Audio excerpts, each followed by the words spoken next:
How is the case progressing? Janine asked, sitting on one of the uncomfortable wooden chairs.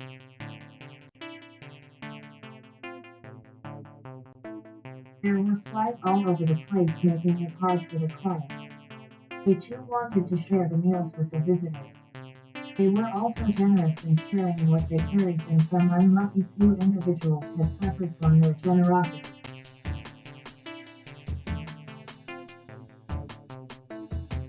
There have been reports of a cholera outbreak in the area and other adjacent areas.